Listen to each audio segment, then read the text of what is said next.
నమస్తే రమగారు. నమస్తే జయ. రమగారు, మనం మహాభారతంలో చిన్న కథలు ఇవి కొన్ని చెప్పుకుంటూ ఉన్నాం. అందులో భాగంగా ఏదైనా ఒక కథ చెప్పుకుందామండి. శాంతి పర్వంలో అంటే భీష్మ యుధిష్ఠిర సంవాదాలు చాలా జరిగాయి.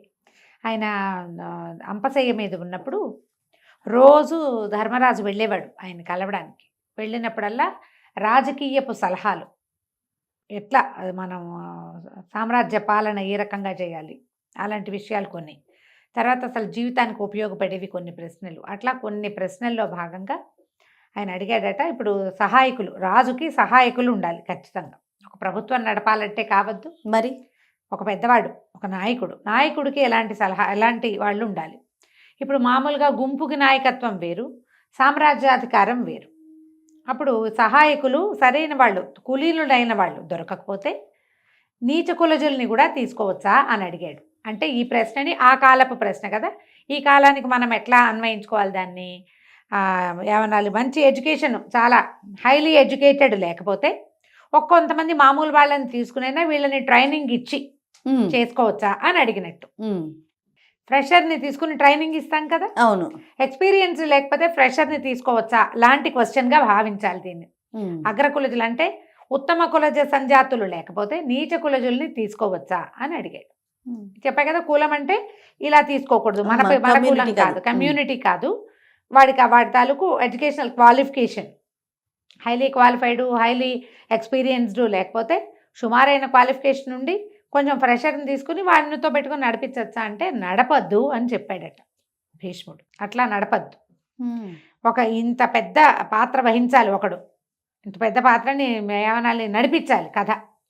దానికి ఎవరినో తెచ్చి కూర్చోబెట్టకూడదు, అది ఎవడు చేయాలో వాడి కావాలంటే వెయిట్, అర్హుడికి మాత్రమే ఇవ్వాలి, అంతేనండి, వెయిట్ చేయాలి కానీ కూర్చోబెట్టకూడదు. దానికి ఉదాహరణగా ఒక కథ చెప్పారు. పూర్వం అడవిలో ఒక ముని ఉండేవారట. ఈయన పళ్ళు తింటూ, కందమూలాదులు ఏమైనా తింటూ, ఆకులు అలములు అలాంటివే తింటూ తపస్సు చేసుకుంటూ ఉండేవారు. ఈ అడవిలోకి ఎట్టా వచ్చిందో ఒక కుక్క పిల్ల వచ్చింది. ఆ ఋషిగారి వెనకాల తిరిగేది తోకాడిస్తూ. అది మాంసాహారం జోలికి వెళ్ళేది కాదు, కుక్కలు తింటాయి కదా మాంసాహారం, కానీ అది ఋషిగారు ఏం తింటే అది కూడా అదే తినేది. బాగుందిగా, తిని ఆయనతో పాటే ఉండేది, వాకిట్లో పడుకునేది. ఆయన ఏదైనా పండు కాయ కోసుకోవడానికి నదికి స్నానానికి వెళ్ళి ఆయన వెనకాల వెళ్ళి గట్టు మీద కూర్చుని శ్రద్ధగా ఆయన చేసేవి చూసి ఆయన వెనకాల పడి మళ్ళీ వెనక్కి తిరిగి వచ్చేది.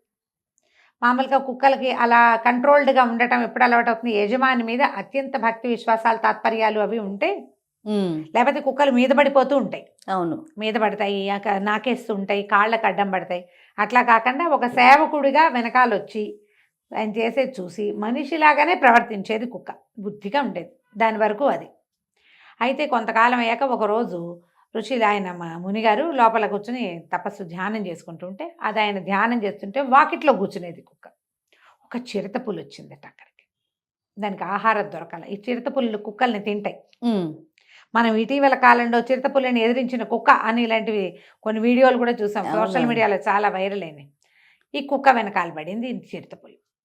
అది ఆశ్రమం చుట్టూతా 2 రౌండ్లు కొట్టి చివరికి వగరుస్తూ దుఃఖంతో బాధతో మునిగారి దగ్గరికి పరిగెత్తింది, చిరుతపులి నుంచి రక్షించమని. మరి ఎట్లా, చిరుతపులి నుంచి ఆయన ఎట్లా రక్షిస్తాడు? చిరుతపులిని ఆయన కొట్టలేడు. ఇప్పుడు ఈ కుక్కకి ఏ బలం ఇస్తే అది చిరుతపులిని ఎదిరించగలదు? పైగా అది మాంసాహారి కాదు, తిరగబడి పళ్ళు చూపించడం కూడా దానికి రాదు. అది మునిగారి వెనకాలండి అటా పోయి ఇటా వచ్చి రావడం అదే అలవాటైంది, పళ్ళు కందమూలాలు తింటుంది. సరే, ఈయన ఏమనుకున్నాడు, ఈయన చాలా కాలంగా తపస్సు చేస్తున్నారు కదా, ఆయన శక్తియుక్తులు ఉన్నాయి ఆయనకి, ఏమంటారు తపశ్శక్తి ఉంది. సరే, కుక్కకి అభయం ఇచ్చి నువ్వు కంగారు పడకు అని చెప్పి దాని మీద మంత్రజలం చల్లి దాన్ని చిరుతపులిగా మార్చారు. ఇక నీకు భయం లేదు, చిరుతపులి అత్యంతగా ఇంకా దీని మీద పడి తిందు, భయం లేదు. ఓకే, సరే చిరుతపులిగా మార్చేశారు కదా. కుక్క చూసుకుంది తన శరీరం, తన తోక చిరుతపుల్లాగానే, అది తోక నేల మీద కొట్టడము అవన్నీ తెలిసినాయి దానికి. అంతకుముందు చిరుతపుల్లిని చూసింది కదా, దాని జెస్చర్స్ అని నేర్చేసుకుంది. ఇక నిర్భయంగా అడవిలో తిరగటం మొదలుపెట్టింది. అంతకుముందు కుక్కగా ఉన్నప్పుడు దానికి అన్నిటిని చూసి భయం వేసేది. అందుకని ఎక్కడ తిరగకుండా ఆశ్రమం బాకిట్లోనే కూర్చుని ఉండేది. ఇప్పుడు అటు ఇటు శుభ్రంగా తిరిగి వచ్చి ఆశ్రమం బాకిట్లో పడుకోవటం మొదలుపెట్టింది. రోజులు గడిచాయి. ఆ ప్రాంతానికి ఒక పెద్ద పులి వచ్చింది. ఓకే, ఈ పెద్ద పులి అదేంటంటే చిరుతపుల్లను చూస్తే ఒక రకమైన చిరాకు దానికి. ఏదో చిరుతపులి దాని ఆహారం మీదకి వచ్చింది. ఎప్పుడో ఉమ్, చిరుతపులులు పారాసైట్స్గా కూడా ఉంటాయి ఉమ్, అప్పుడప్పుడు. అందుకని ఏం చేసింది, పెద్ద పులేమో ఈ చిరుతపులి వెనకాల, కుక్క చిరుతగా మారిందిగా, దీని వెనకాల పడింది. పడేసరికల్లా ఇది మళ్ళీ ఆశ్రమం దగ్గరికి పరిగెత్తుకుంటూ వచ్చింది, నాలుగు వెళ్ళాడేసుకుని. తోక కూడా కుక్క తోక ముడుచుకున్నట్టు చిరుతపులి తోక ముడిచేసుకుని ఓకే. ఏడుస్తూ వచ్చింది. పెద్ద పులి నా వెంట పడింది, ఏం చెయ్యాలి, వెనకాల పెద్ద పులి కనపడుతుంది. ఋషిగారికి దాని ఆంతర్యం అర్థమైంది.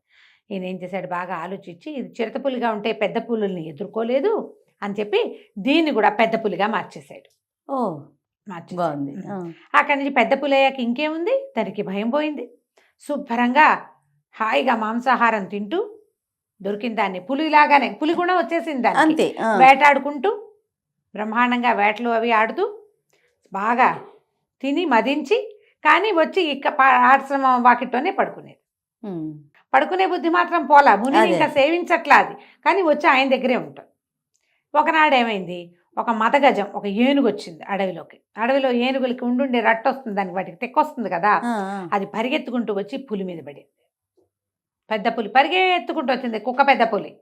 మళ్ళీ వచ్చి గురుగారి దగ్గర నుంచి, గురుగారు ఏం చేశాడు, ఈసారి దీన్ని కూడా ఏనుగుగా మార్చేశాడు. ఏనుగు ఇంకా ఏనుగు వెనకాల ఏం పడుతుంది, అంతేగా. ఏనుగ్గా తింటూ చెట్ల కొమ్మలు అవి ఇవి విరుచుకుని తింటూ తిరగటం మొదలుపెట్టింది. కొన్ని రోజులు గడిచి ఏనుగ్గా ఉన్నా కూడా అది వచ్చి వాకిట్లోనే కూర్చునేది. ఋషిగారి వాకిట్లోనే కూర్చున్నది ఆశ్రమం బయట. ఓకే. ఇంకా కొన్ని రోజులు గడిచాయి. ఆ, దానికి ఏనుగులాగా బిహేవ్ చేయడాలన్నీ బాగా వచ్చినాయి. ఒకనాడు ఒక సింహాల గుంపు వేటలో భాగంగా ఏనుగుల మీద పడింది. ఆ, పడేసరికల్లా ఒక మొగ సింహం దీన్ని వేటాడుతూ దీని వెనకాల పడింది. ఏనుగుల్ని మళ్ళేస్తాయి సింహాలు, ఆడసింహాలన్నీ ఏనుగుల వెనకాల పడి ఒక్కదాన్ని ఒంటరిగా చేజిక్కించుకుంటాయి. ఆహా, అవంతే, ఆడవే అన్నీ ప్లాన్ చేస్తాయి, మొగదొచ్చి కొడుతుంది. ఓహో. అయితే ఈ ఏనుగుల గుంపు వెనకాల పరిగెత్తే క్రమంలో ఈ ఏనుగు వెనకాల ఒక మొగ సింహం పడింది. ఇక సింహం పరిగెత్తేసరికల్లా ఏనుగు ఏముంది, హడావిడిగా దానికి తెలుసు, భయం వేస్తే ఎక్కడికి పోవాలో దానికి ముందే తెలుసు. పరిగెత్తుకుంటూ ఋషిగారి వాకిట్లోకి వెళ్ళింది. ఋషి చూసి ఏం చేశాడు, అయ్యో దీనికి ఏనుగుకి భయం వచ్చేసింది, కొట్టేస్తుంది సింహం. అది ఆ ప్రాక్టీస్లో ఉంది. పైగా పరిగెత్తిచ్చేసరికి దానికి ఉద్రేకం పెరిగిపోతుంది సింహానికి. అది మామూలుగా కొట్టే దెబ్బ కంటే ఉద్రేకంతో కొట్టే దెబ్బ 10 ఇంతలు ఎక్కువ ఉంటుంది. ఓ, ఒక దెబ్బకి చంపేస్తుంది దీన్ని. అప్పుడు ఈయన ఏం చేశాడు, బాగా ఆలోచించి ఈ కుక్కగా ఏనుగుగా మారిన కుక్కని సింహంగా మార్చేశాడు. ఉమ్, బాగుంది. సింహం అయిపోయింది అది. సింహం అయిపోయాక అక్కడ కనపడింది సింహం. ఆ మొగ సింహం ఏం చేస్తుంది, 2 గర్జనలు గర్జించి అనుకుని పోయింది దాని దారిన. ఆ, ఈ సింహం చక్కగా వేటాడుకుంటూ తిరుగుతూ మళ్ళా వచ్చి ఆశ్రమ వాకిట్లోనే కూర్చునేది. కొన్ని రోజులు గడిచి శరభ మృగం అని ఒక మృగం వచ్చిందట. చాలా పెద్దది శరభ మృగం అంటారు. దానికి ఏంటంటే గండపేరుండం లాంటి కాళ్ళు, ముందు కాళ్ళు తేడాగా ఉంటాయి. శరభ మృగం కథల్లోనే రాస్తారు, బయట మనం ఎక్కడ చూడం. ఒక విచిత్రమైన జంతువు, మృగం లాంటిది. పక్షి గండపేరుండం లాంటి కాళ్ళు అవి ఉంటాయి, దానికి ముక్కు ఏదో తేడాగా ఉంటుంది. ఉమ్, అయితే ఆ మృగం ఒకటి సింహాలని వేటాడుతుంది. అది సింహం వెనకాల పడి సింహం మళ్ళీ గురువుగారి దగ్గర చేరింది, కుక్క సింహం. చేరేసరికల్లా మునిగారు ఏం చేశాడు, దీన్ని కూడా శరభంగా మార్చేశాడు. శరభంగా మారాక అది ఎంత విశృంఖలంగా తిరిగిందో అడవిలో పడి. శరభాలకి క్రూరత్వం హెచ్చు. పులి, సింహము ఇవన్నీ ఏంటంటే ఆకలిస్తే వేటాడతాయి, వేట అయిపోయాక కొన్నాళ్ళు విశ్రాంతి తీసుకుంటాయి. శరభం అట్లాంటిది కాదు, క్రూరమైంది. అయితే ఈ శరభ మృగం ఏం ఆలోచించిందంటే, కుక్క శరభంగా మారి ఎన్నో జంతువులు కొట్టాక దానికి అనిపించిందిట, మన గురువుగారు నన్ను ఇట్ట మార్చాడు, రేపొద్దున ఇంకో సింహాన్ని శరభంగా మార్చి నా మీద వదిలి పెడితే ఎవరైనా వెళ్తే ఆయన మార్చేస్తాడు, దాన్ని అలాగే కదా చేశాడు. కాబట్టి మనం ఓ పని చేద్దాం, గురువుగారిని చంపేస్తే పీడబోతుంది, ఇక ఎవ్వరూ నాలాగా మారరు, నేను హాయిగా ఈ అద్భుతమైన శరీరంలో ఉండొచ్చు అనుకొని ఆశ్రమం వాకిట్లో కూర్చున్నది కాస్త లేచి గురువుగారి మీదకి లంఘించింది. ఎప్పుడైతే గురువుగారికి దాని ఇంటెన్షన్స్ తెలుసు, ముందు నుంచి అది పరిగెత్తుకొచ్చినప్పుడల్లా దాని భయం ఏమిటో, దాన్ని ఎవరు వెంబడబడ్డారో తెలుసుకున్నాడు ఆయన దాని మొహం చూసి. ఇప్పుడు తెలుసుకోడు, ఇప్పుడు తెలుసుకుంటాడు. ఆయన ఏం చేశాడు, మంత్రజలం తీసి మీద తెల్లి కుక్కని చేశాడు దాన్ని. మళ్ళీ నేను నీకు ఇన్ని రకాలుగా రక్షణ ఇచ్చినా కూడా నీ బుద్ధి పోగొట్టుకోలేదు నువ్వు, అంతేగా, నీ బుద్ధి మారలా, సెల్ఫిష్ గుణం పోలేదు నీకు. పైగా జంతువుగా మారాక దాని గుణాలు కూడా తీసుకున్నావు నువ్వు. ఆ వాకిట్లో పడుకోవడం ఒకటే ఉంచుకున్నావు, మిగిలినవన్నీ పోయినాయి నీకు. విశ్వాసం అనేది కుక్క జారుకు జీవలక్షణం. అవును. అది అసలు లేదు నీ దగ్గర ఉమ్. అని చెప్పి కుక్కగా మార్చేసి ఆ కుక్కని తన ఆశ్రమం చుట్టుపక్కల నుంచి తరిమేశాడు. ఇంకోసారి ఇక్కడికి అడుగు పెట్టద్దు అని భయపెట్టి పంపించేశాడు. ఈ కథ భీష్మ పితామహులు యుధిష్ఠిరుడికి అంటే ధర్మరాజుకు చెప్పారు. నువ్వు చిన్నదాన్ని తెచ్చి ఎంత పెద్దని చేసినా దాని బుద్ధి మారదు. మారదు, దాని బుద్ధి మారదు, దాని లెవెల్ మారదు. ఉమ్. ఇప్పటి లెక్క ఏంటంటే నువ్వు ఆ మామూలు వాడిని ఎవరి మీదైనా పగ సాధించడానికో నీకు అత్యవసరానికో రెండో మనిషి లేకో వేరే చారా లేకో కనుక మామూలు వాడిని కనుక ఒక హై లెవెల్ జాబ్లో కూర్చోబెడితే హై ప్రొఫైల్ దాంట్లో కూర్చోబెడితే వాళ్ళు అందులో ఫిట్ అవ్వరు. అంతే. ఎక్కడో ఓ చోట తమ ఒరిజినాలిటీ బయటపడిపోతుంది. ఇప్పుడు మనం చూడు చాలామంది ఫేక్ సర్టిఫికెట్లు పెట్టి ఉద్యోగాలు తీసుకుంటారు, అవునండి. వర్క్ చేయలేకపోతారు. అంత వర్త్ లేదు కదా వాళ్ళకి. ఎందుకంటే బేసిక్స్ నుంచి నేర్చుకున్నది వేరు, కాగితం పెట్టి చేరింది ఎప్పుడూ వేరుగా ఉంటుంది. పైగా ఉద్యోగాలు ఈ రిసెషన్ అవి వచ్చినప్పుడు ఉద్యోగాలు తీసేసేటప్పుడు ముందు ఫేక్ సర్టిఫికెట్లు మళ్ళీ ముందు తీసేస్తారు. అవును.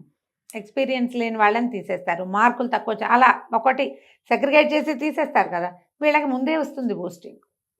అందుకని నువ్వు ఏ ఉద్యోగంలో మనిషిని పెట్టుకోవాలని నువ్వు అనుకుంటున్నావో దానికి సరిపడా వ్యక్తిత్వము, చదువు సంధ్యలు, ఎక్స్పీరియన్సు లేని వాడిని ఎప్పుడూ పెట్టుకోవద్దని భీష్ముల వారు యుధిష్ఠిరుడికి చెప్పారు. కథ కంచికి మనం ఇంటికి. భలే ఉంది రమ్మగారు. ఇంట్రెస్టింగ్గా ఉంది కదా, చాలా చాలా బాగుంది. పిల్లలు కూడా చెప్పచ్చు. 100%. నమస్తే. నమస్తే జయ.